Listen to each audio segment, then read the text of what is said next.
macho, macho. You must remember those words. Gordon's alive. You know what the Turing test is? I know Kung Fu. Dead or alive, you are coming with me.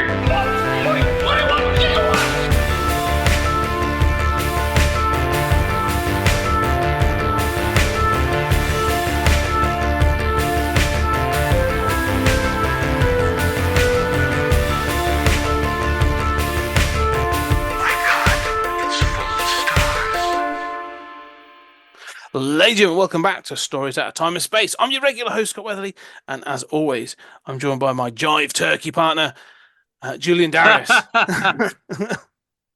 There were a lot of jive turkey jokes with me and my friends as we watched it. Yes, we are watching a very early 70s iteration of I Am Legend. We are here to talk about Charlton Heston in The Omega Man. Very similar, Dr. Robert Neville has developed an experimental vaccine which makes him the only immune survivor of a biological catastrophe. A gang of homicidal mutants blames science for their condition and attempt to kill him. So that's sort of how we go with this one. This version has a much more Cold War feel to it. In fact, not just Cold, it explicitly blames the fact that there's been interaction, the Cold War turned hot. Neville is no longer just firstly in the book, not a scientist. He's a factory worker. Then he becomes a scientist. Now he's a military scientist because why not? And we are starting with Charlton Heston. So, Julian, what are your initial thoughts on The Omega Man?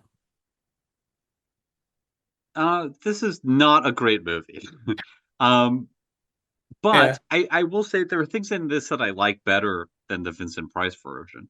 I think, to me, Charlton Heston is also a weak point, but I think he's clearly playing like a version of James Bond.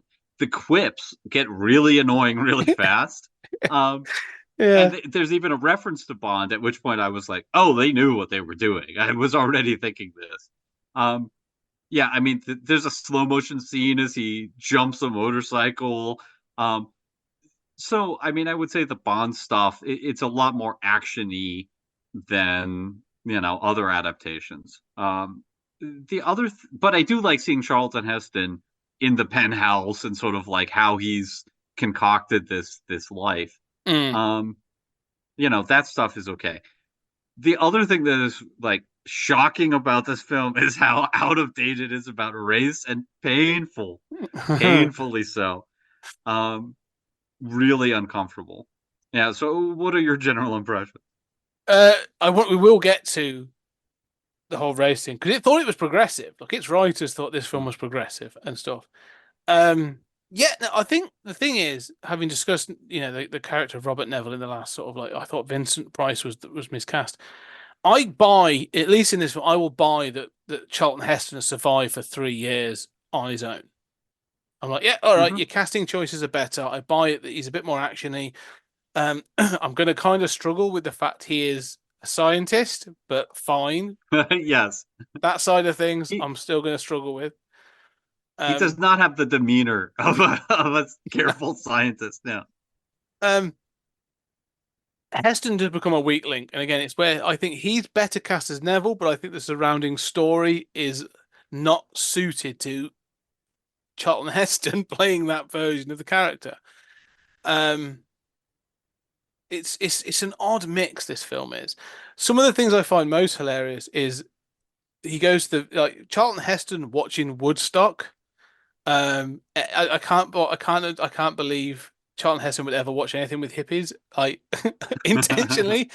And also, like you say, the relations with, so it's not Ruth in this film, it's Lisa, who is not initially infected. We'll get to that. But is like a fellow survivor, an African American woman. And I don't think I've ever seen a relationship on film that's this awkward. at That was the times. word I was hoping you'd use. I Yeah, do think that's what I would use too. it's quite clear that neither Heston or Rosalind Cash, who plays Lisa, like I don't think they talk to each other off camera. Like they clearly never spoke to each other. Yeah, they Uh, don't like, there are certain romantic partners in films where you think they just don't have chemistry in real life. This is the case where you think, oh, they hate each other. yeah, yeah, yeah. There must have been a point, like when they get through the casting, like the fact that this reached screen and no one sort of went, "This isn't working." Like, can we get somebody else?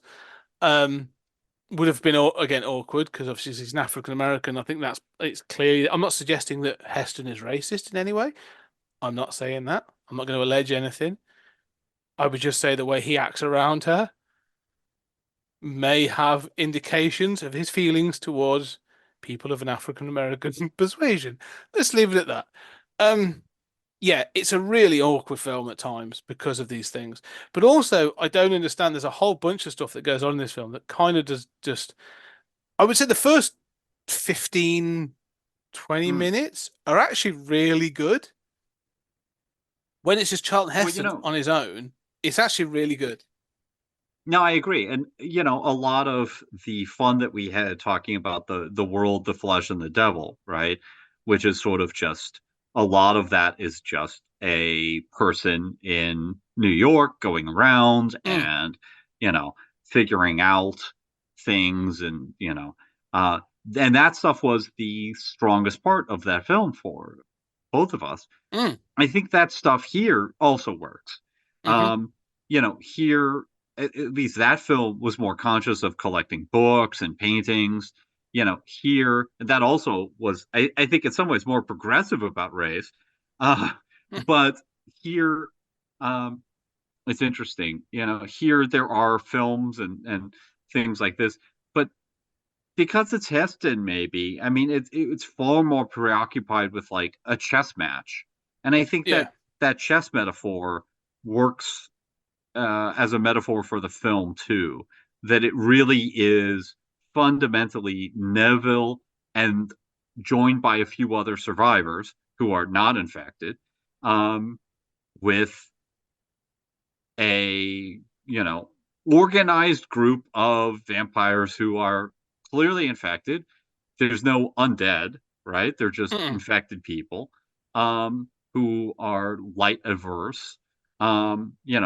They're not really vampires per se, right? There's no blood drinking in either of these two versions, but here they're just some kind of infection that makes them photosensitive. Um, I don't mind that, but it is a little bit sort of straightforward and actiony oriented to make it, you know, one group versus the other, the hero versus the antagonist. Yes. This is the weird thing about this film is it really is a small film, but the point of both the book and um the Last Man on Earth is the ending of both of those opens up to be saying like you think you're the last man, but there's this whole other thing going on outside of your scope of understanding. With this film, as you said, it's literally like, oh, the world has turned to shit. We don't know what was going on. Everyone could be dead apart from these few people living in, I think it's obviously Los Angeles. So you're sort of like, okay, cool. Like that's it. There's just these Mm. two warring factions, and one of them just happens to be um, this guy, Robert Neville. Yeah, it never sort of feels like, there's no reveal at the end of they're organizing a bigger society. It's just a sort of like, we are a cult, that blames science, and we're going to kill everybody off. I mean, I mentioned, I think maybe off air or previously, these people remind me of the cult in Beneath the Planet of the Apes, Mm-hmm. where you find that they all worship a nuclear bomb. It's that kind of like, oh, it's just mutated humans, and they're a faction, and that's it. Um, yeah, I don't know. They don't really feel like a threat. And I don't understand at any point why Heston hasn't just sort of killed them all methodically. Like you sort of they have scenes of him going out and finding and doing clearing. He calls it clearing blocks after block, but there's no sort of thing of him killing off people, sleeping in the daylight. Like they sort of suggest it, but it never quite goes there. So I don't Yeah, understand they what these show him mutants do. killing. They do show him killing, some people, but yeah, it's very muted. Mm, And the other thing is that sort of macho bravado of Heston. It seems like he's happy to kill, people that he finds, right, or vampires that he finds, right, or not vampires, but infected, right, members of the family that he finds. mm, He's happy to kill them, but then every night they surround his house, and he just sort of gets irritated with them. yeah, They were intelligent enough to sort of rig catapults, which it's always a little bit like the Amish, right? Where it's like, oh, when did technology become technology for you, right? Like, there's an arbitrary year, right? yeah. Um, Well, yeah, we it's true don't because want to like use cars, but we're fine with catapults, yeah, yeah, levers are still a technology. We just right? it's yeah. Um, no, Clothing is a technology. I mean, yeah, exactly. Yeah. Weaving, you have to weave all that sort of stuff together. Like, I don't know, it feels odd in that respect because one of the things that sort of bothers me about this film compared to the others, and it's sort of in the book as well, is, in the book it suggests that his house is surrounded and they're animalistic vampires. So he couldn't on his own, he could not take them out on his own, right? So he sort of hunkers down in his house. It's a fortress and he's safe. That's the sort of the purpose. You sort of get that idea from Last One on Earth with Vincent Price, that's kind of the point, that at night he hunkers down in that house and he's all safe. That's presented here in this, mhm. but because it's sort of a building with multiple floors and he has this sort of penthouse thing set up with barbed wire across it, and there is this element of me going, you've got a kind of like a and you've got a sniper rifle for a start that can see Mm-hmm. that. Why are you not just picking these people off at night? Well, that's what I was going to say, was that they do show him hunting down people during the day, but then they attack him at night, including catapults and whatnot.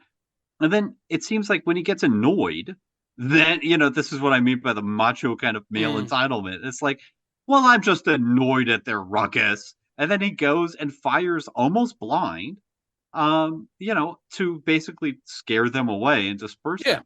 Like you say, I mean, he has a sniper rifle with a night scope, for yeah, God's sake. I mean, pick some of them off. I don't know. yeah. I agree with you. It's a little bizarre.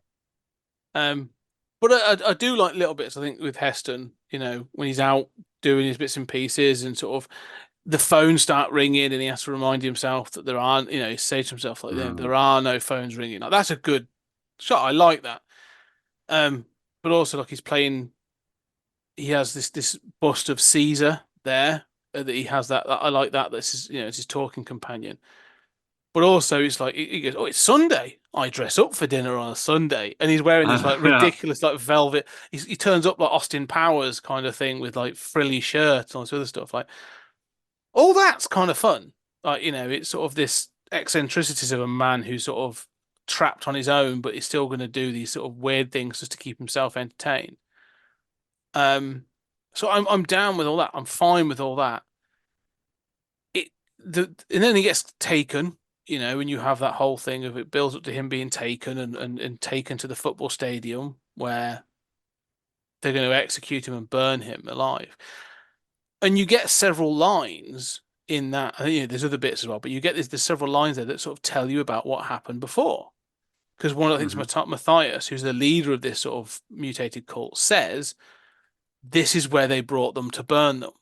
So you're like, oh shit! So other people. So there was a time when there was an organization that was trying to destroy this thing, and they did burn the bodies. They did it in a football stadium. That's kind of dark. Um, but for me, this is the turning point. Like that's Act One. Act One. Up until that point, that's Act One. the moment Neville is rescued, because you've already met. Oh, because I was going to say the moment, yeah, because I want to go back. Obviously, he's met Lisa in a weird way. But the moment they introduce from that rescue, the group, this film just falls apart for me. In all honesty, but I do want to go back to. I forgot to mention because obviously he's already seen Lisa because he's been out shopping. He's been out running as well. He goes out for a run Yeah. because Hester's Well, he's a very healthy guy. just as a side note about that, he says he's finished a mile in under 4 minutes. Yes. That's a ridiculous time. Like, a Yeah. 6-minute mile is really good. I mean, Yeah. Charlton Heston is not doing this in 3:55 or something. They just kind of show him finishing it up. Yeah. And barely winded as well, we should highlight. Mhm. And then he goes into like a department store, doesn't he? He sort of changes his tracksuit, and you got to see when he picks up a yellow, and he's like, "Oh, it's not my color," so he's looking for something else. So I kind of like this sort of dismissiveness and how he sort of he picks things up. Again, I'm fine with all this. It's actually quite good, but the way he then sees this Lisa, this woman that's been watching him, and she hides amongst the mannequins in possibly one of the dumbest things I've ever seen. Because not only does she hide, she literally turns to look as he spotted me, and you're like, "Well, you shouldn't have moved, really. How should you?" Like, it's all very silly. But then she runs off. But then when she runs off, she stops to watch him come out the building, and then runs off again. Yeah. Yeah. I don't know. This whole section of introducing his characters is like, again, we talked about it being clunky. I find this one very clunky with a lot of things, where it's sort of like, well, this has to happen, but nothing ever feels like it flows properly. It sort of feels like it literally reaches a point where, like, we've done Act 1, we've now got to move into Act 2, and it's sort of, we're going to transition, and that's it. And it's, I don't know what your thoughts are, but I just feel that transition from bit to bit all the time. Yeah. No, I mean, I understand what you're saying. I think that the family is a weaker point for me. Mhm. And especially the sort of racial component there. I would say that, you're sort of charmed by Charlton Heston as the last man and sort of talking to himself. I like that he talks to himself. I like that there are these hints that he's gone a little insane. Mm. But I feel like they're always played for laughs. They're always played in a kind of macho way. Like, it's Yeah. clear that, yeah, and that macho thing gets in the way for me, right? Like, it's like, yeah, I'm eccentric. I love him. You mentioned in the department store, sort of picking up stuff that he wants to try on and just throwing it on the ground, right? Because it doesn't matter. And we've seen some of that in other films, but I do sort of enjoy that. I enjoy, him sort of talking to people who aren't there or sort of trying to stay sane.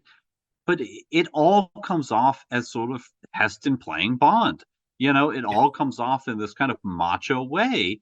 Like, yeah, I'm a little eccentric, but, really it's all infused with this, macho quips as Yeah. opposed to I've lost my mind, which is Yes. what I wanted to, I think would be more successful. Yeah. What I think's interesting is because there is a lot of quippiness, and I agree with that. And playing it down, like he crashes his car, and the first things you see him do is crash his car, and he says, like, "Oh, there's never a cop around when you need one," kind of thing. Yeah. And Yeah. so there's a lot of that goes on as he buys the new, he goes and finds himself a new car and all these other bits. But I think it is overdone throughout sort of certain parts.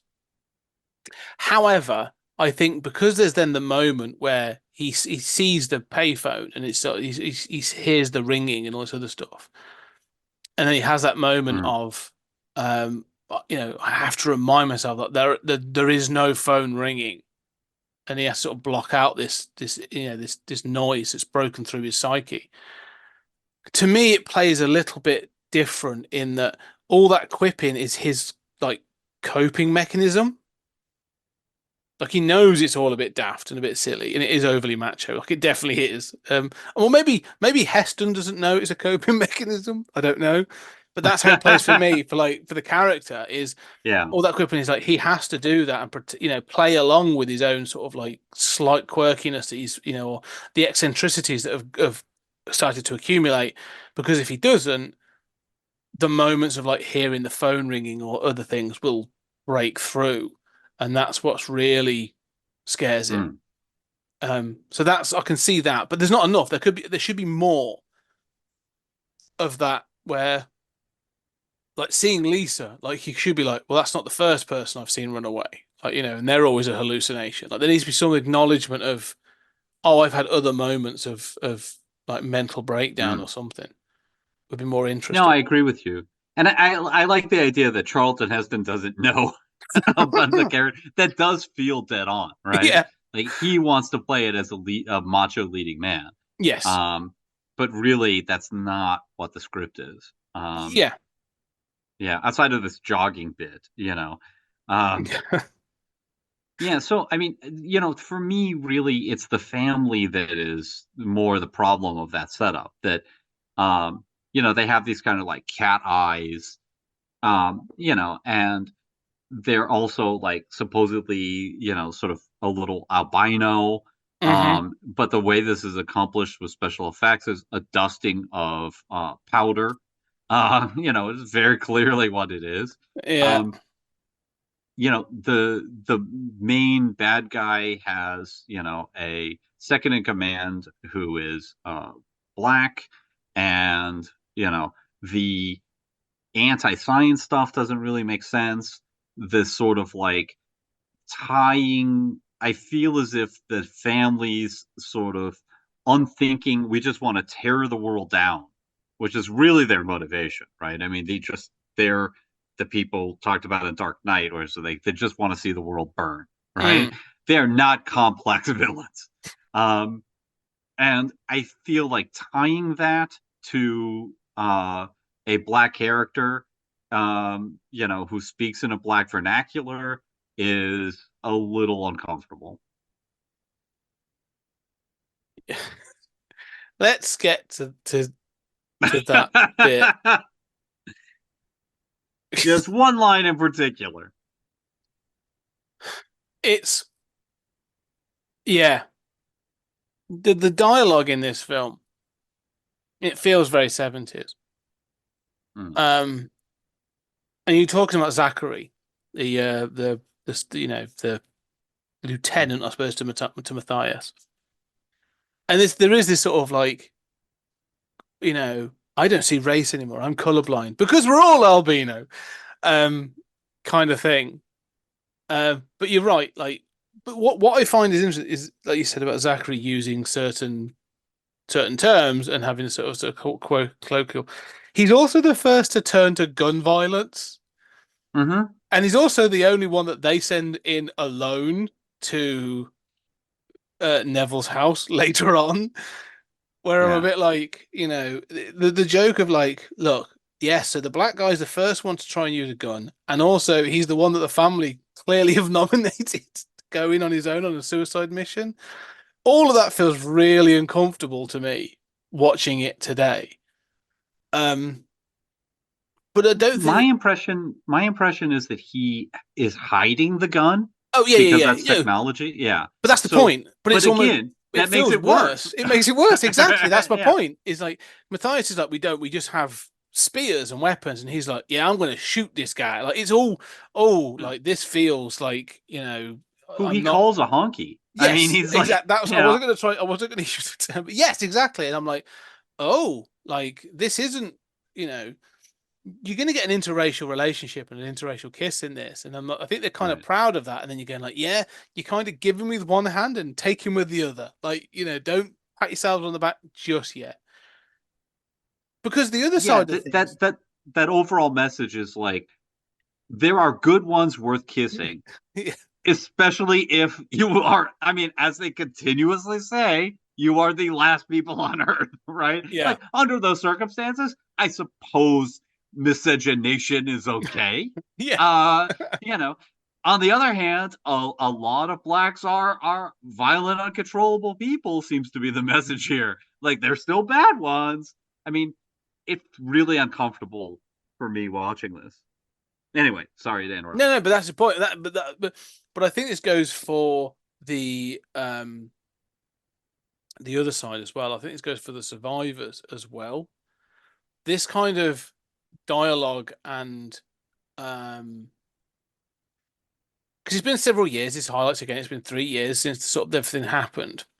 But there's this when he meets sort of Lisa, she's basically out of some kind of blaxploitation film, in her approach and everything, sort of like angry black woman. But also, is it Dutch? The sort of the kid, the doctor that's with him as well. He's Yeah. like, I was a senior. He was a doctor in his senior year of medical training, and he was going to do. He was actually wanting to be posted in a military research facility. That he says that to Charlton Heston. That's what he was looking to do.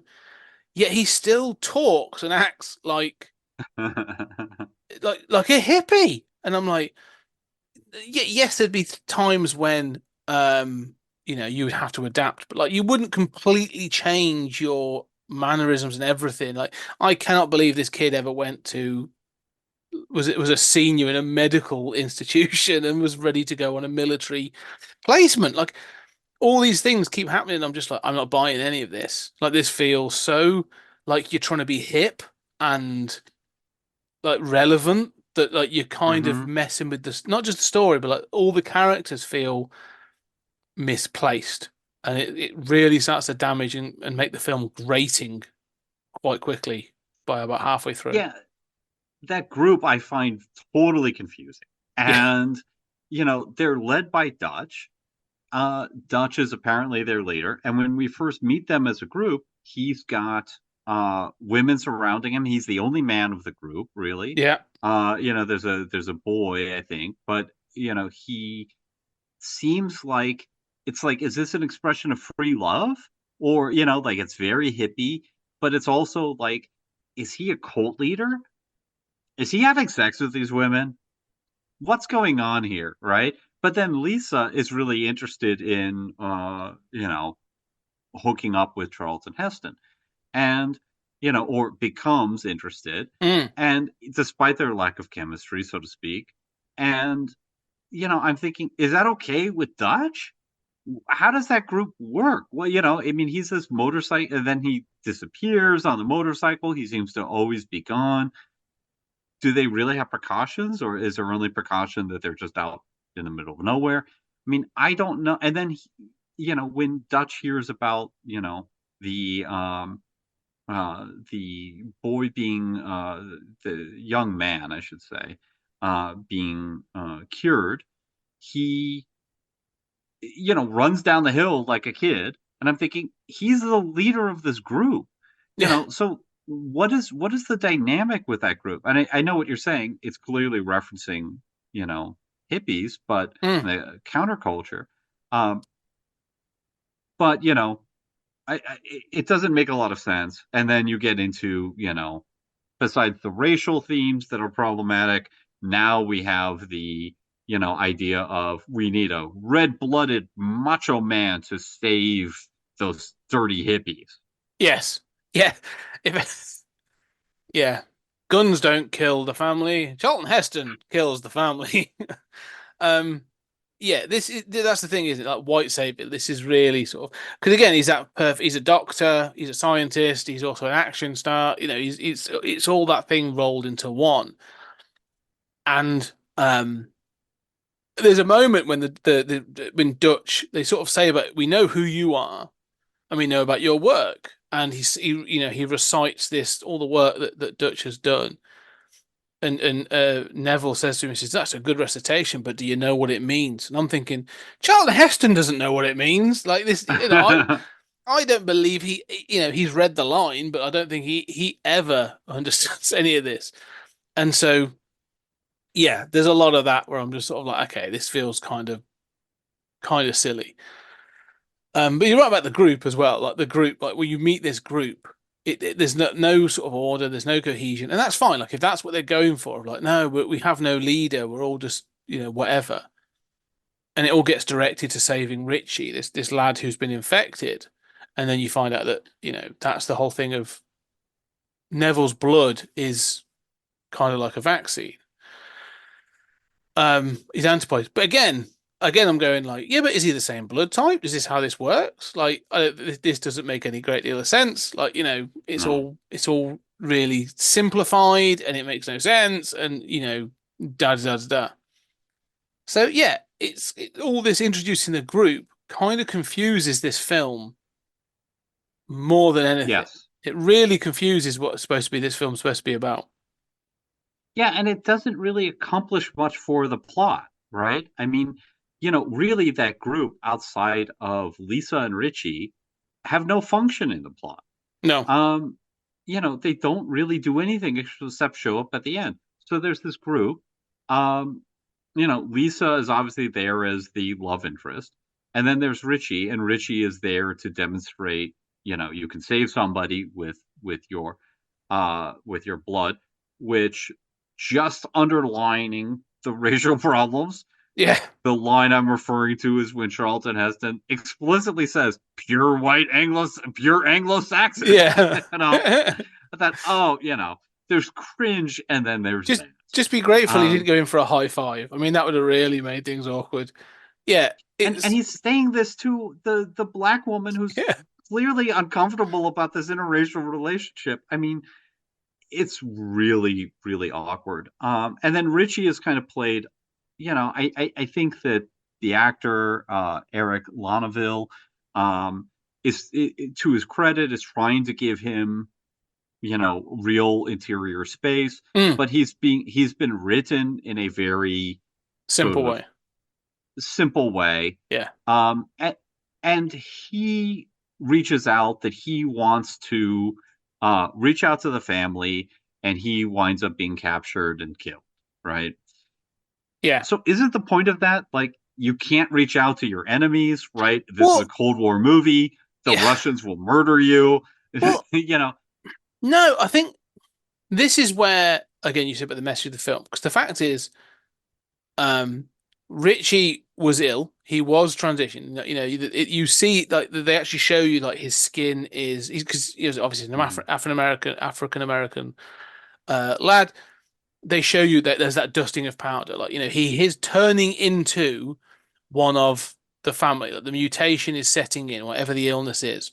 Fine, the light sensitivity and all that. But Neville's blood saves him. His eyes have changed. Yeah, Neville's blood saves him and brings him back. But there's a scene, and this is again like where you think like Charlton Heston doesn't get the point of this. One of the things that this Richie says is, "Are they that wrong? Like science, it did bring us to the point of destruction. Mm-hmm. Like I'm not entirely convinced that they're but the method won't be wrong, but the point they're making could be valid." Is his point, and he describes this. He says it's Charlton Heston's Neville on the roof, and again, like he challenges Neville and says, "You got basically like 50 caliber guns on the corners. Why have you not killed them? If they're that much of a problem to you, like why have you not killed them?" And he kind of just laughs it off, pats him on the head, and is like, "Oh, you make me laugh, kid." And the kid's like, "No, I've got a valid point. Like, talk to me." Yes. And Charlton Heston sort of laughs and walks off, and it's so bizarre. And so when but they want to sort of highlight Rich, as you said, with internal space. Like he makes this choice of like he tries to sort of form a bridge between their group of survivors and the because he knows where they're staying. Like he's seen with them, and he tells Heston, like, "Oh, I know, of course, they're in the Civic Center." But he's going to go to try and form this bridge, and they kill him.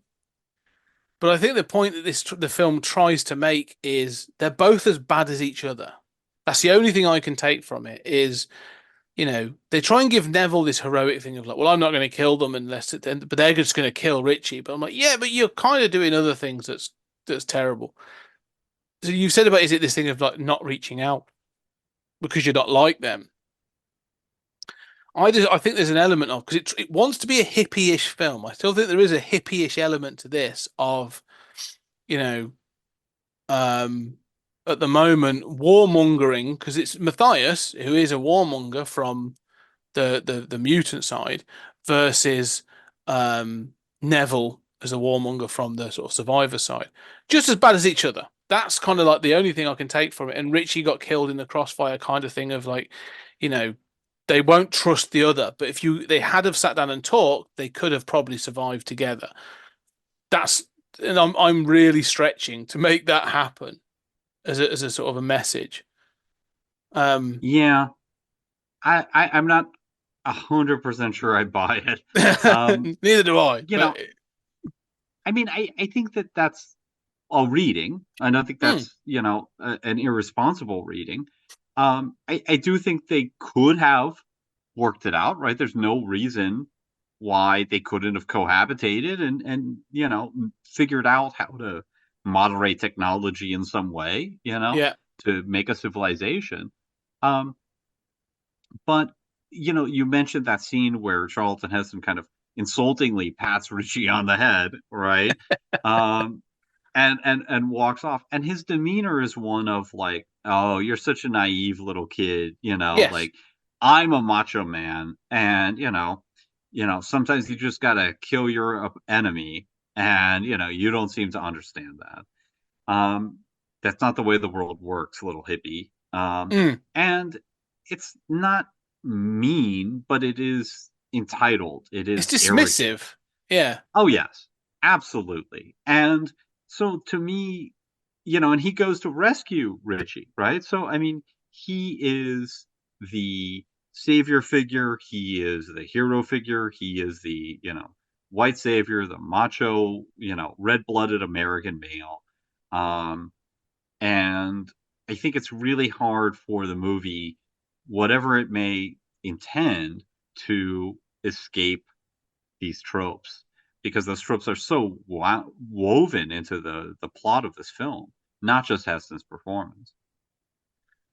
No, I think Heston epitomizes that problem, though, isn't it? Like, again, if you were to remove Heston from the picture and have someone less overtly macho, it would reduce it, and you might have a bit more flexibility in that thing. Explain something to me though, because I think I may have missed something. So they have the relationship building up between Neville and Lisa inexplicably, because again, at no point is there like a turn where you're like, oh, I clearly see that they're now attracted to each other, apart from when the script tells me that they are. Yeah, the turn is they just have a couple flirtatious lines and then stop to address the attack and then come back, and basically she says, let's fuck. Yeah. Like that's how this goes down, everyone. Yeah, that's pretty much it. Like, the script needs them to be together to form a relationship that we've clearly not been there.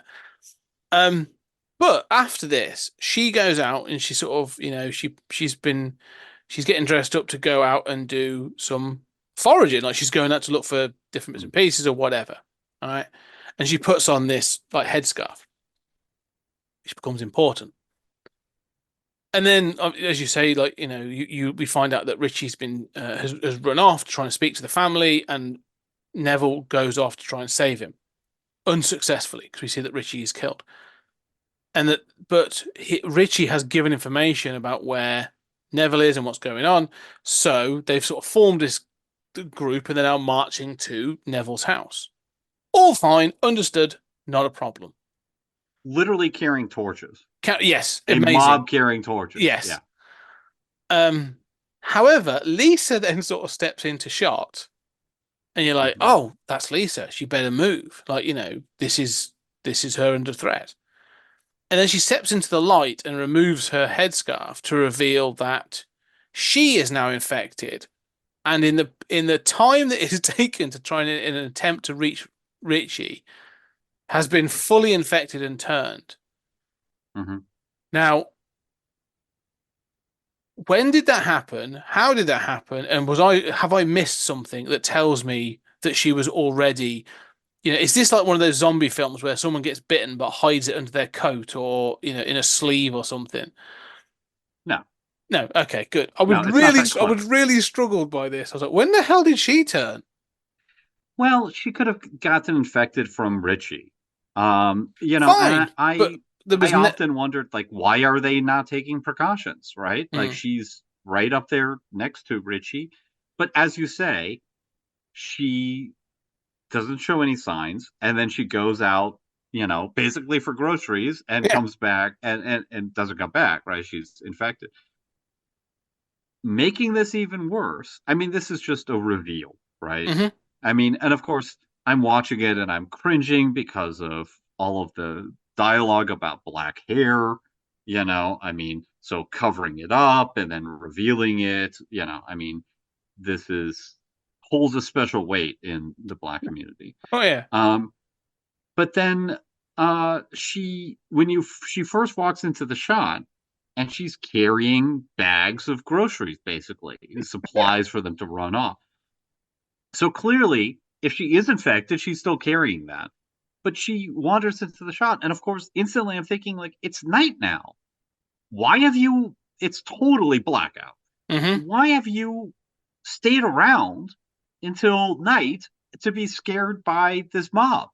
And then she sort of just drops the groceries and reveals she's already affected. Well, if you weren't infected, why did you stay out at night? If you were infected, why why were you still getting the groceries? I mean, why do you I mean, so you're right about the logistical problem of how fast it happens. It's just a dumb reveal. It's Yeah. just a surprise she's infected, right? I mean, and it is one of the most illogical kind of, ways of doing it imaginable. I thought I literally thought I'd missed something. Like I went back and I was like, I've missed a drop line or I've missed something that tells me that she was at risk or something. And there isn't, is No, there? And I was just like, no, oh, okay. Because when they all turn up and start attacking his house, and they get into that, this is the thing as well. This is like the equivalent of the reveal in Last Man on Earth and in the book of, oh, she's in, Ruth is infected. Is that he's given her a key to the apartment, so she lets them all in. And now, but hmm. more than her being infected and turning it, she's been completely indoctrinated as well. Yes, that is utterly bizarre. She's now like, no, give them a chance. They have this. She's on completely on their side, and I'm completely confused by that. But it basically breaks into a a big fight. We get, this is the big sort of like finale kind of piece, and he grabs Lisa and takes her with him. And I'm kind of confused as to why. Like, I know they've got this relationship. Is he saying, "Oh, I'm going to save you" because he's done it with Richie, so he's going to do a blood transfusion or something? Fine, but I don't know. It just she kind of still goes with him. At no point does she sort of pull Yeah. back or resist until they get outside when they're stood by the fountain. And this is where this film, like I said, this film starts for. This is terrible. This whole final act is dreadful. It's some of the worst put together. It makes no sense. Like none of it makes any sense. They're smashing up his apartment, and Matthias is like, this is what you get," and you're like, for what? I don't understand any of this. Like, why have you? I'm at the point of saying, like, why didn't you just leave the town? Piss off somewhere else. Like, none of this makes any sense. Yeah, well, Neville was about to leave, right? No, but them. I When this don't know why. happens. I don't know why But they are still in yeah, the city. well, I mean, they're mad that he's killed them, but it's clearly just like a blood feud between them at this Yeah. point. Um, yeah, it doesn't really make a lot of sense. Um, I mean, a few things are very clear to me. Uh, One is that as soon as you get infected, you start to believe the cult stuff as part of that infection. That's just a Mm. magical thing that happens, right? So she's been, uh, you know, obviously she's the romantic partner of Neville. Um, but as soon as she's infected, she instantly is spouting cult lines, right? Now, from a Cold War perspective, you could say this is, reflective of stories of brainwashing, especially in Vietnam. But it shouldn't happen instantly, right? It's not, she's been a rational player. Why does she instantly convert to the cult? That's very bizarre.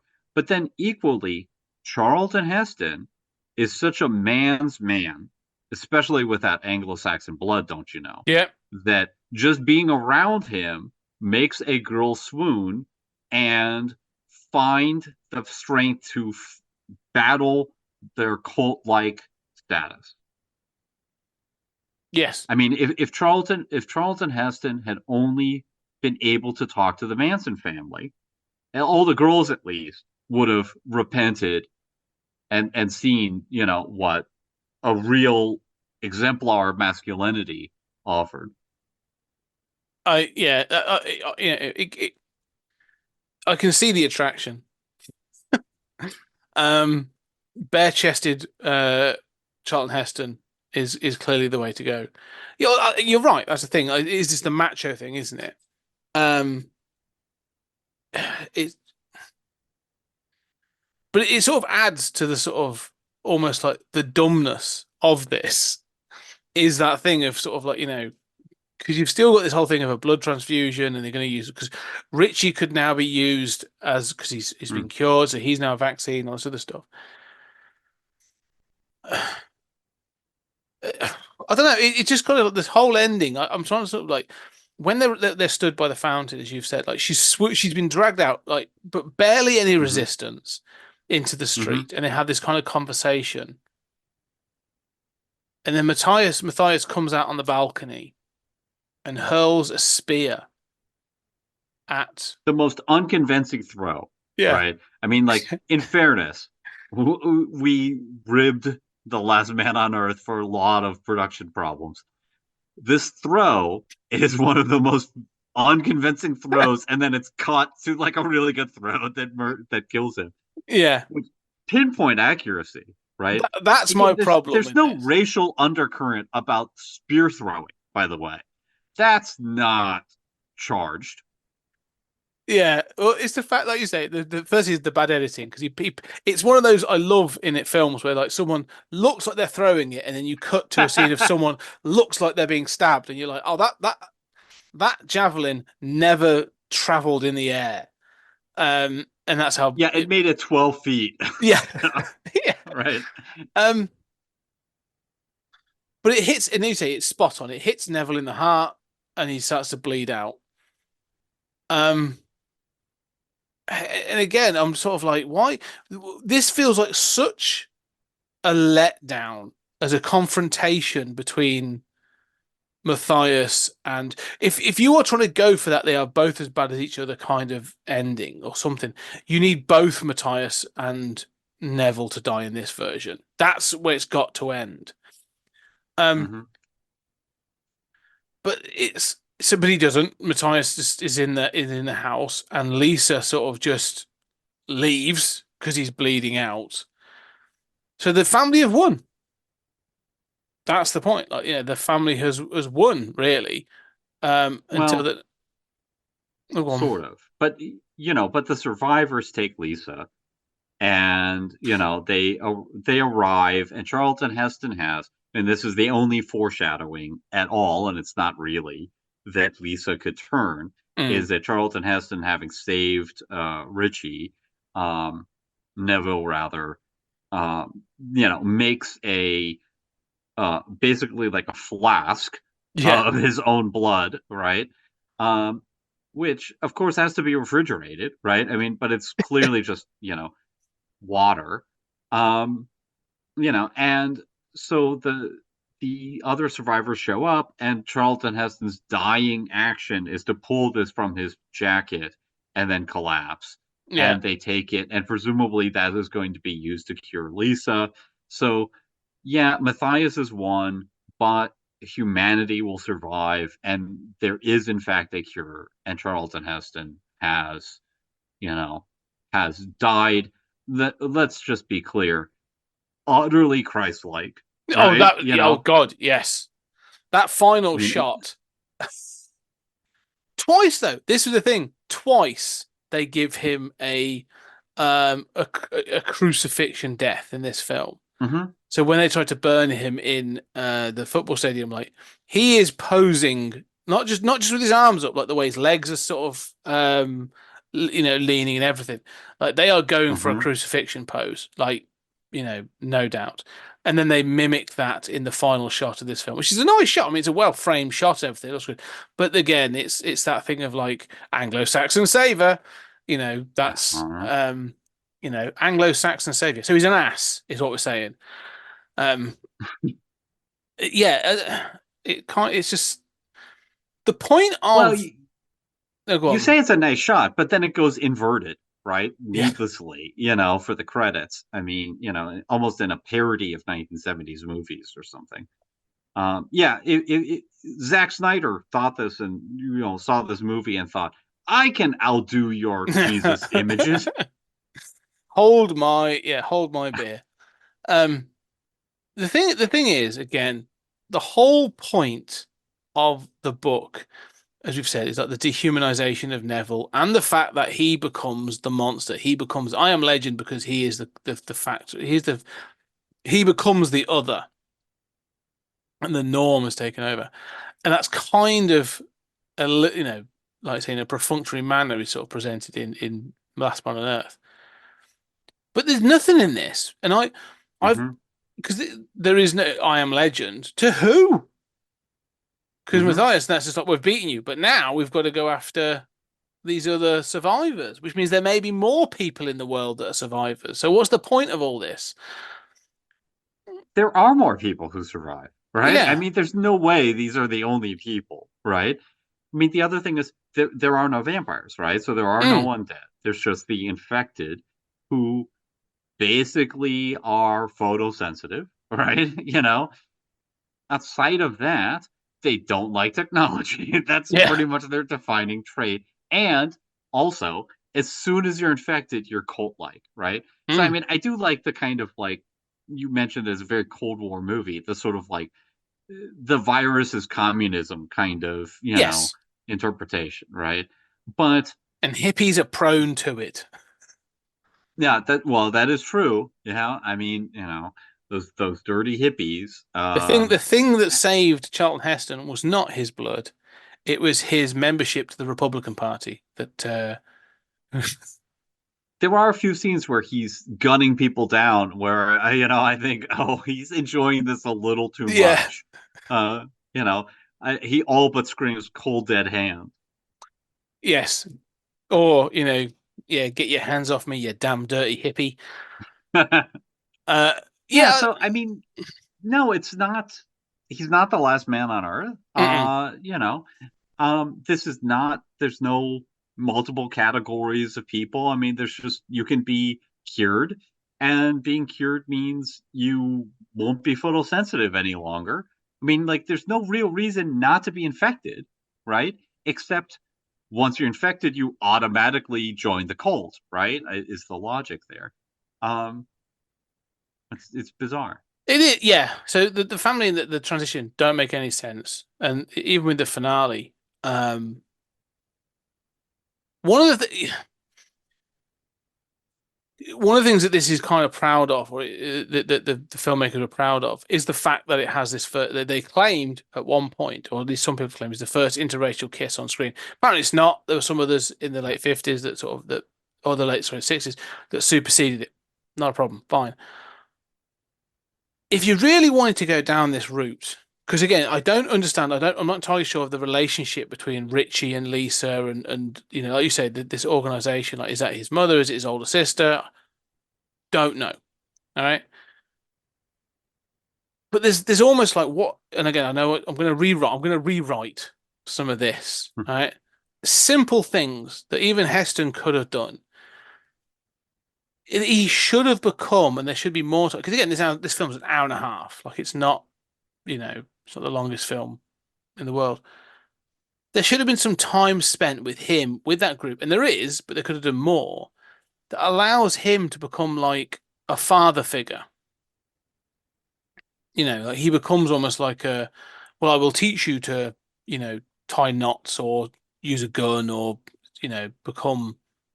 survive in some way. Like it needs one of those elements for people to be like, oh, that's why they all look up to him. Like that's you know. So when that Richie makes that choice of going to try and talk to the family, like it should be a bit of a shock, and him going to rescue him should be like, I'm trying to save my new surrogate son or something like that. There needs to be that relationship needs to be there to really trigger that. And it's not. So as you say, like a lot of it just feels like it's an excuse for Neville to go around just shooting and shit and blowing stuff up. Like the motivation very much is limited. If you're going to introduce, if he's on his own, right, Last Man on Earth style, fine. All right, it's that thing of like he's gone a little bit insane. This is survivors or like survival instincts. If you are going to introduce other survivors, you need to build a relationship in that group that makes it important that the group survive in some way, and that Charlton Heston's death should have been a sacrifice or more of a tragedy in some way, that he does save Lisa, or in some way, I don't know, he does something that takes out the family to protect the other survivors. But it's not. It's all kind of meaningless at the end of the day. That is kind of deflating when watching it. No, I agree with you. And, I also want to point out Lisa's there in the final scene in the day. I mean, they just pull her through the sunlight. Point. I mean, yeah. So, for me, I think this gets back in my mind to the lack of characterization of those survivors at all, right? That I don't know what their dynamic is. I don't know really what Neville's relationship is with them, except, oh, good, there are other survivors. And so they survive and just kind of drive off like, Scooby-Doo characters in the mystery van at the end. And, I assume that he did save Lisa, right? That they're able to use that blood to, restore her.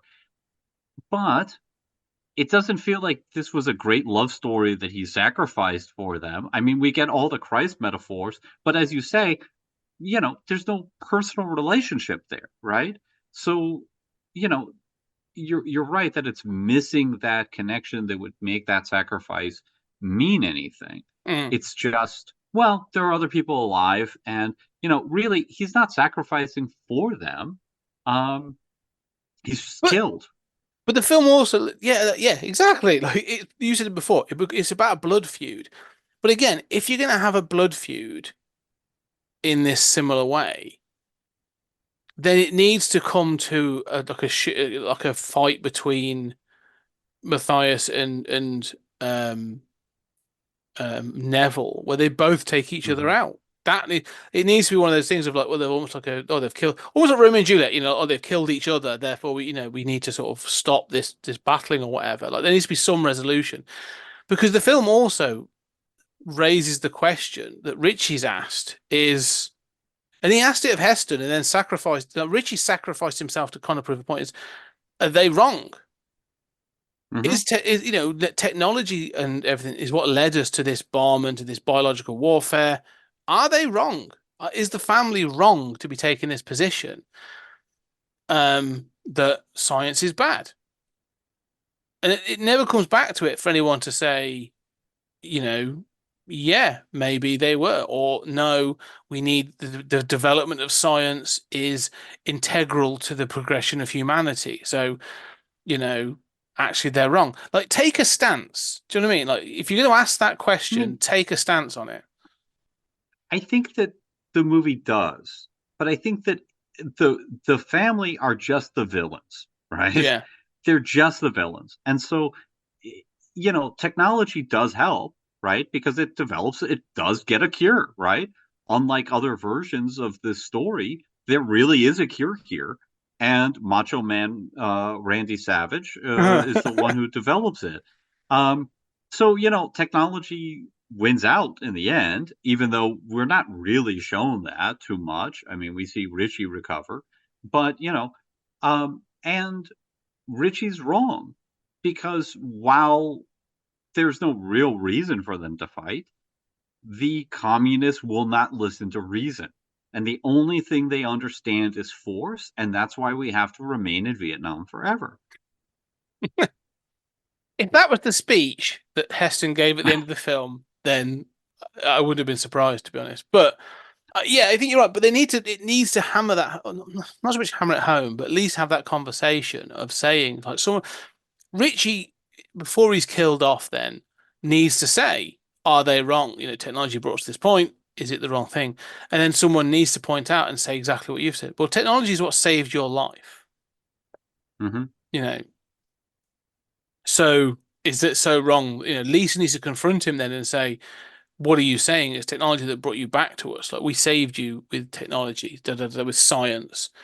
You know, it's what will progress us. It's what will help humanity. Like, you need a character to say. It doesn't have to be Charlton Heston. Like, someone just needs to take a stance on that and have that sort of, like, you know, shoot him down. And if he runs off and going like, no, I wish you hadn't saved me, or whatever the fuck it is, fine. But like you say, it needs to be a bit more, rather than just Charlton Heston being like, you know, I'm going to go and shoot these people. I don't know. Yeah. If you're going to present that question, you need to be discussing it. And you say it sort of does, but in a really sort of roundabout and vague way. I think you're right. I just think that the reason why the other survivors aren't characterized is because the movie doesn't care about that. The movie cares about Charlton Heston. Right? I mean, the movie cares about the white action hero. And I do think you're right. It wants him to be a little progressive, you know, to display this interracial kiss. I mean, ironically, I think the World, the Flesh, and the Devil that we discussed for Patreon does a better job of addressing race relations than this does. Yeah. But, you know, it really seems as if for all of these themes, for all of these elements, for all of the interesting stuff here, and there is interesting stuff, it is really reduced to Charlton Heston as the white action hero. And everything just kind of drifts away compared to that. So, like, you want philosophical themes to be teased throughout. No, those philosophical themes are really just there to justify a little bit of depth behind, you know, the white action hero and his messianic sacrifice for people who aren't important in the story. That's it. I will now refer to him as Macho Man Randy Heston. I think that's now his new name. Yeah, no, you are right. I mean, this film is very right wing in that sense. I mean, and again, I'm not talking about fascistic or anything like that. This is a very conservative film, isn't it? Like, it's that thing of, it wants to be progressive, but like in a small C conservative kind of way. It's not going to go, oh, we're full hippie-ish, but we're like, no, we still need science and guns and all this other stuff. Like, it's all, the way we are now is the best way we can be, kind of thing. And America is the best at it. So I do feel that is definitely there. Which is fine as a position to take, especially during a Cold War. Like, I'm fine with that. That's not a problem. Take that stance. Fine. But take it. Yeah, but take it. But exactly. Yeah, exactly. Like, I've got no problem with you taking a stance if that's what you're going to say, but say it. Yeah, no, it's fine. I think the ending is kind of funny. Like, with the Christ sort of imagery and all that. It's the thing that we're coming back to is this idea of that. What is the point of Richard Matheson's book? And this isn't. It does credit obviously the book. It does, you know, inspired by or based on or whatever. Like, it's called The Omega Man, and this is the thing that I'm interested in, because the book is called I Am Legend because that's the last line of the book, and it's the whole story leads up to that realization of Neville being like, oh, I'm the monster. Like, you know, I'm the other. Now I am legend. I am the monster kind of living under your bed kind of thing, whatever. But both films have avoided that title because they don't reach that conclusion. And I think that's an important point, is in both versions, they're like, yeah, we're not quite going there. Like, Last Man on Earth kind of wants to copy the book, but not do the same thing. You know, it never reaches, as you said, like, because that thing of I Am Legend is the acknowledgement of not so much I am wrong, but like, I am no longer just a person trying to survive. And Heston definitely doesn't get to that. So again, the Omega Man is almost the exact opposite of not so much I am legend because I'm wrong, it's I am the Omega Man because I'm a badass. I am the macho man Randy Heston. Is almost like the antithesis of what the book is trying to say. And so Yeah, it's why like, what is the pitch for this movie, right? Like, I read this cool book. It's about one man versus an infected horde. yeah, Like, yeah, oh, okay, that's what you took away from it. that kind of is, but that's exactly where I'm coming from. It's like, but what I'm interested in, when we get onto the Patreon to talk about I Am Legend in the Will Smith version, um, is that any closer? Does that try and do anything more? Um, I don't think it does. I think they just take the novel title Mm-hmm. because that's the hook. Um, but as I'm watching this, I kind of see that the book starts to fade into the background. Like the original book is really fading into the background. And Omega Man is almost like a loose adaptation and an extension of The Last Man on Earth. And I'm now wondering, is I Am Legend Will Smith, which was 2007, is that a loose adaptation of the Omega Man via The Last Man on Earth? Like, are we Have just you seen it? replicating The Last Man on Earth? I Am Legend. No, I Am Legend. Yeah. Yes, I have. Yes, and Okay, it's I been a have to. while, Yeah. but I'm going to posit a theory now that I will solve on Patreon. So pay your Mm-hmm. dues, come and check it out. It will be on Patreon soon. Is it more a case of in Hollywood we are just readapting those movies and just looking at the movies rather than anyone actually repicking up that book? Yeah. I mean, I don't know. I think that, there is more concern these days with having a faithful adaptation, right? On the other hand, one also has to bow to one's predecessors, right? And Mm. adapt the things that work from them. Um, yeah, I mean, I don't know. I'm with you. I mean, I don't even understand why you would bother saying this is an adaptation, right? Because, for the Omega Man, because really, it's not like, we've done some. It's not like there haven't been stories before about sort of an apocalypse where, there's one survivor or something, Um, there Well, isn't one survivor here. no, Um, no, and that's it. so, The so, I is gone. The I, the singular, is mhm, removed, and I think that's the point. I mean, I have just checked actually on one of the trivia points on IMDb. It just say the opening credit features the credit based on a book by Richard Matheson, but does not give the title of the actual book. mm, So I think that's yeah, kind of telling. But I think the whole point of um the Last Man on Earth, which is an adaptation, but also the book itself is the singular. The point is the singular. Is I am legend. It's but because you could almost have it at the start and end of it. Start with I am human. I am the last human, and end with I am legend, and that be the hmm, transition. It's about the I. It's mm, about the book is about the arc of hmm. Robert Neville. And I think that one of the things that as you adapt this into a visual medium, or people have done, is gone, yeah, but we need to have the baddies. So they're either going to be zombie-like Hmm. vampires or whatever, or they're going to be the family. And so they sort of, I think, this is, you know, I'm a badass. That's what his dying breath would be. I don't know. I am badass. It's the Yeah, title of this. yeah, I am badass. Um, I don't know. The singular is the most important point, and having watched the Will Smith version, I think it does address that again at the start of the film. I think it starts with that intent. It has the Hmm. flashbacks. It has all those bits and pieces. It has the dog in a similar way. But again, I think it's gonna. I think, in fact, I know we will discuss it. It has the same problem of Hmm. we can't have Will Smith Be unlikable. be unlikable. Yeah. He can't be the monster legend, and I think that's the problem.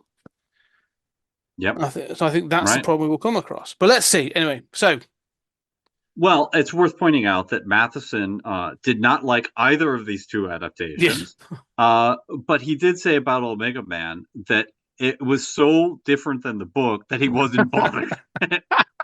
So I mean, like, ironically, we've drifted so far from the source material that it's even hard for the originator of that source material to take offense, He was just right? like, look, a check turns up in the mail. I'm fine. It doesn't quite, it doesn't even name my book in it. We're all good. Fine. Yeah, fair enough. Any final thoughts then for the Omega Man? No, I'm puzzled by why this is so influential, and it's not bad. I mean, I Mm, think we've had fun with it, and I think one of the sort of patterns we've witnessed is that both of us sort of like these movies better when it's just a guy alone yeah, trying to, wandering around, going into the abandoned landscapes and all of that. And, that is much more interesting than when you try to make it fit a conventional Hollywood plot, right? mm, But I'm kind of confused. Tim Burton loves this movie. Lots of people love and praise this movie. I'm not entirely sure why. Um, and the Anglo-Saxon bloodline, enough, said by yeah. Charlton Heston with no irony whatsoever, is, really hard to stomach. Yeah. It's one of those odd. It's an oddity to me. This film is because we're coming at it from an adaptation of the source material, but also like it's 1971, so it's early 70s. Um, it has almost like it's clearly being influenced by other cinema that's going on at the time. This is a transition period. That sort of black exploitation. Shaft comes out the same year. So Shaft comes out in 71, and as does Dirty Harry. So you're sort of looking at these times and going like, there's a real something going on in cinema at this point, especially around race and who the sort of those heroes are. So it's interesting from that standpoint. I think as a sort of a moment in history, the moment in cinematic history. But as a film, it's like I say, the whole thing of him being a little bit kooky and having to deal with sort of, his eccentricities that have grown up over years of being alone are all kind of interesting. And Heston is kind of fun to watch for the first sort of 20 minutes. But when the second act, the end of the first act, and when it kicks in and he's sort of being saved and all this other stuff, and those other survivors are introduced, Mm-hmm.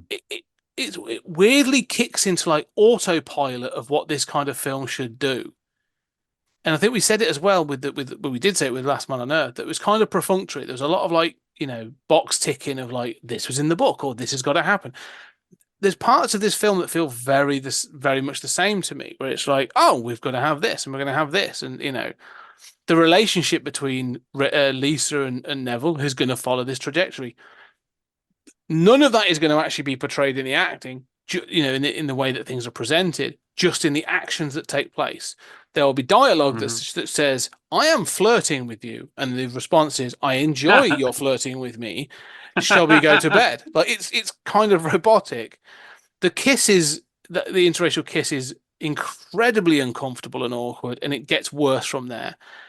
And it kind of builds to what should be several gut punches at the end. Like this film, if Mm-hmm. done well, the moment that Richie, not just Richie Mm-hmm. portraying or attempting to portray the survivors group, but being killed for it, should be a Mm-hmm. real slap in the face.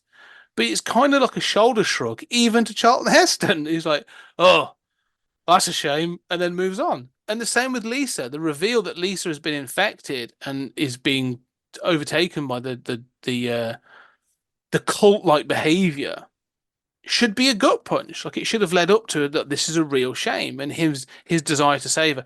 All of this should mean something, Mm-hmm. but none of it does. It has no impact, no weight, very little stakes.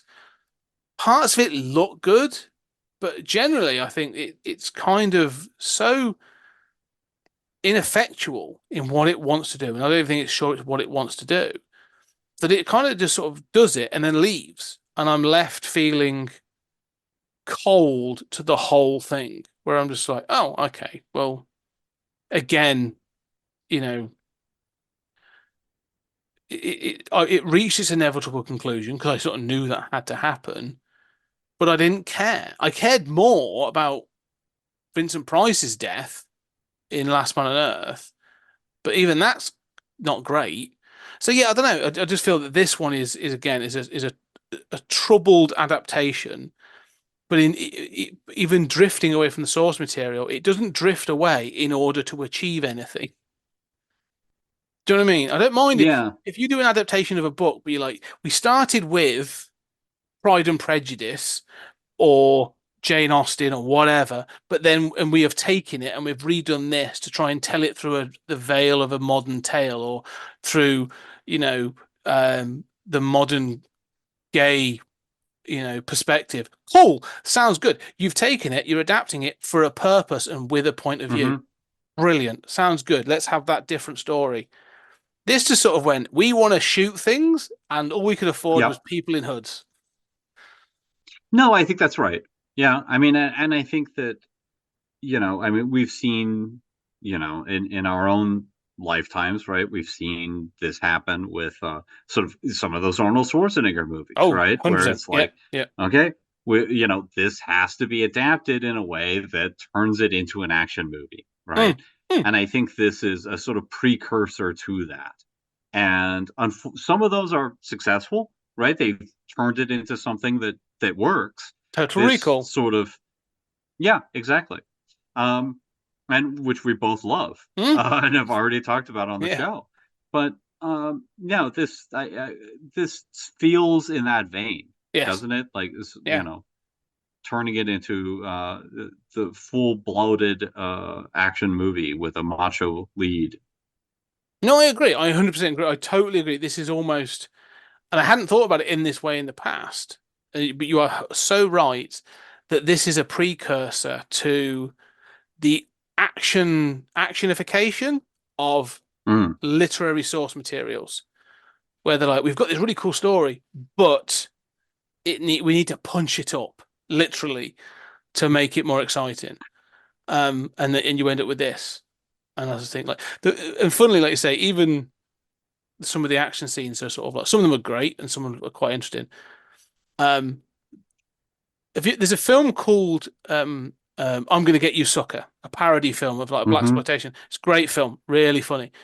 But there's a joke in that about a woman, one of the female characters goes to start doing backflips to sort of kick someone in the face, and they do a thing about how it's then basically a larger sort of black guy with a mustache who's the stuntman who's doing all the flips and stuff, and it's blatantly on screen, like it's done as a gag, and it's really funny. But I almost feel that in this film. Like there were several occasions where Heston crashes his car or Heston's like riding a motorbike, and there are shots where I'm like, that dude's like got a full head of like dark brown hair, and he's totally not Charlton Heston, and it's clearly not a person that's all sat on the the back of that motorbike. And you hear like, is that supposed to be like, that's not a joke, that's just bad sort of filmmaking. But it feels like it where I'm going like, oh, this has got all those things that will later be parodied in films are here. And that's kind of you're right. Yeah. Yeah, that especially that stuntman, that driver of the motorcycle, who, seems like he's got sort of like foot and a half long hair that's sort of like graying, and obviously is not Heston, and he sort of, at least he turns away from the camera, right? Like they're clearly aware of the problem, apart but from not one aware shot. enough to No, there's one shot where they're on the motorbike escaping the football stadium, and they're heading towards the gate, and they're about to blow the gates over so they can jump the car. As it's coming towards the gate, there's almost like an almost head-on shot, and he clearly can't look away because he's riding a motorbike at speed. And he has a look where he's going. So you do get for a couple of seconds like this head-on shot of the stuntman, and you're like, yeah, that's not Charlton Heston. Like, like blatantly, that's clearly someone else. So all those things which you could laugh at, maybe that's the thing. I could watch this film in a year or two and laugh at it in that sense of, oh, this is almost what's totally wrong with Hollywood in this transition to the actionification of things. But it's almost a parody as well of itself, which is kind of funny. So Well, stay tuned for the actionification of Pride and Prejudice. You know that Mr. Darcy. You know, I'm sick of him running his guns and drugs. Yeah. You know, wanting to marry you. That's it, yeah. Yeah. Miss Bennet, you have offended me. Yeah, it's coming, telling you. Anglo-Saxon blood. That's all I have to say. Yeah. It's an interesting. This has been an interesting film, but I'm interested to see, how we do take on the next one. Comes what, 30 years later, and we'll see how Will Smith does. Jump onto Patreon, and we'll be letting you know that we come in on the Patreon as we discuss and wrap up our I Am Legend little mini retrospective that we've done. Yeah, little trilogy. It's been great. But here, we're not finishing. That's not the wrap up of our post-apocalyptic season. We've got more to do. Next is we're sticking with the 70s. Silent Running. Yes. And if this movie is a fascist, sort of conservative movie, that movie is very much the opposite. Yes. It's a botanical delight, is what it's going to be. So we shall see how we go on with Silent Running. I've heard good things about Silent Running. It's one of those I've never seen, but I've heard interesting things about it. So it's an interesting movie. It's definitely worth discussing. And Joan Baez will usher you into a better world. Well, yeah, Charlton Heston tried, and he failed. So let's see if somebody else can pass us into a better world. But yes, anyway, for now, ladies and gentlemen, if you like what we're doing, please go leave a review. Let us know what your thoughts on, and also contact us on social media at Podtime Space on X and everything else, and just let us know what are your thoughts on this, and have you read I Am Legend and watched the films, and predict what we're going to think of I Am Legend 2007. And also, if you want to know what we think about the next I Am Legend film with Will Smith, come and join the Patreon. There is a link down below. It's just out there. It's www.patreon.com. You can search for 20th Century Geek Media. It's on there. And even at the lowest tier, you will get our thoughts on I Am Legend. So come and join, and it'll be fantastic. But for now, Julian, thank you very much. Thank you so much, Scott. Wonderful examination. And ladies and gentlemen, thank you very much. And we shall see you on the next episode.